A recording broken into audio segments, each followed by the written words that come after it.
저물매 제자들이 바다에 내려가서 배를 타고 바다를 건너 가버나움으로 가는데 이미 어두웠고 예수는 아직 그들에게 오시지 아니하셨더니 큰 바람이 불어 파도가 일어나더라.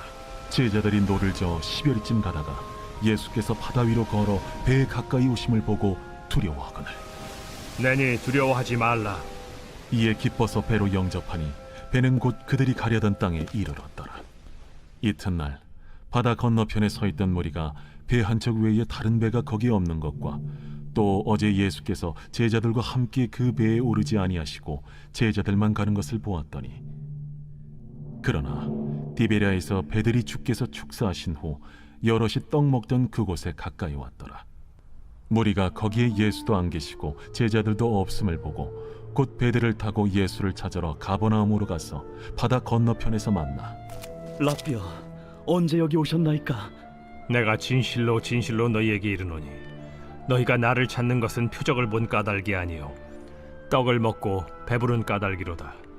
썩을 양식을 위하여 일하지 말고 영생하도록 있는 양식을 위하여 하라. 이 양식은 인자가 너희에게 주리니 인자는 아버지 하나님께서 인치신 자니라. 우리가 어떻게 하여야 하나님의 일을 하오리이까? 하나님께서 보내신 이를 믿는 것이 하나님의 일이니라. 샬롬, 반갑습니다. 오늘은 우리가 찾아야 할 양식 예수라는 제목으로 함께 하나님의 말씀 나누겠습니다. 광야에서 오병이어로 5,000명을 먹이신 예수님은 제자들을 먼저 보내신 후에 홀로 남아서 산에서 기도하셨습니다. 그러나 얼마 후에 배를 타고 바다를 건너던 제자들은 큰 바람이 불고 파도가 일어나면서 죽음의 두려움 가운데 빠지게 됩니다. 그러자 예수님이 물 위를 걸어서 제자들에게 오셨고 예수님이 그 배에 타자 풍랑이 잔잔해졌습니다. 예수님이 하나님의 아들이심을 보여주신 사건입니다. 그리고 이튿날 사람들이 예수님을 찾아왔습니다.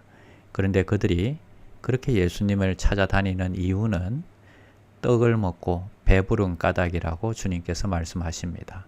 이런 무리들에게 예수님은 썩을 양식을 위해서 일하지 말고 영생하도록 있는 양식을 위해서 일하라 말씀해 주십니다.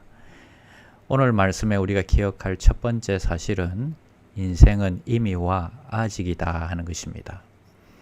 17절에 보니까 날은 이미 어두워졌는데 아직 예수님은 오시지 않았다 말씀하십니다.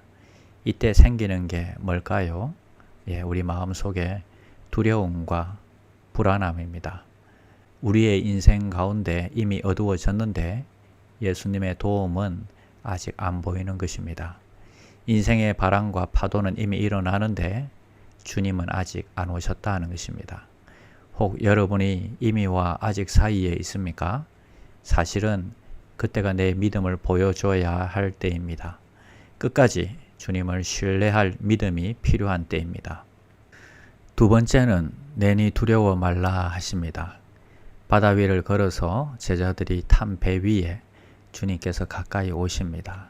그리고 20절 말씀에서 내니 두려워 말라 하십니다. 우리가 있는 그곳까지 찾아오셔서 우리를 위로하시고 새 힘을 주시는 주님을 늘 믿고 바라보는 그런 귀한 종들이 되시기를 바랍니다. 그리고 또한 오늘 우리도 위로가 필요한 자들이 있다면 예수님께서 그렇게 하셨듯이 그곳까지 찾아가서 서로 위로해 주는 귀한 종들이 되시기를 바랍니다. 제자들이 예수님을 배에 영접했습니다. 그러자 어떻게 되었습니까? 곧 잔잔케 되었습니다. 주님이 하나님의 아들이심을 보여주신 사건입니다. 그리고 이튿날 수많은 무리들이 예수님을 찾아옵니다. 그들은 오병이어의 기적을 보고 주님을 따른 것입니다. 자신들의 육적인 필요를 채우기 위해서 자신들의 이익을 위해서 따랐던 것입니다. 세 번째 우리가 기억할 것은 무리가 찾아야 할 양식은 예수님이다 하는 것입니다. 29절에 보니까 하나님께서 보내신 예수님을 믿는 것이 진정한 생명의 양식이라고 말씀하십니다. 이 땅의 모든 사람은 영생에 이르는 양식인 예수님을 내가 먼저 믿고 구원을 받아야 합니다. 그리고 주위에 전도해서 믿도록 구원해야 합니다. 오늘도 이 사명을 위해서 살아가시는 귀한 종들이 되시기를 바랍니다. 기도하겠습니다. 인생 가운데 풍랑과 파도를 만난 종들에게 찾아가셔서 그 풍랑을 잔잔케 하여 주시옵소서. 영생의 양식인 주님을 내가 먼저 믿고 구원받게 하시고 또 다른 영혼을 구원할 수 있도록 우리를 도와주시옵소서. 예수님의 이름으로 기도드립니다. 아멘. 1. 오심 기도. 하루 5번 마음을 다해 드리는 기도. 나는 죽었습니다. 제가 주인이 아니고 예수님이 저의 주인이십니다. 예수님은 십자가에서 죽으시고 부활하셨습니다. 부활하신 예수님을 가슴으로 만나서 따라가며 간증합니다. 사랑하는 가족과 함께 영광스러운 승리를 노래합니다.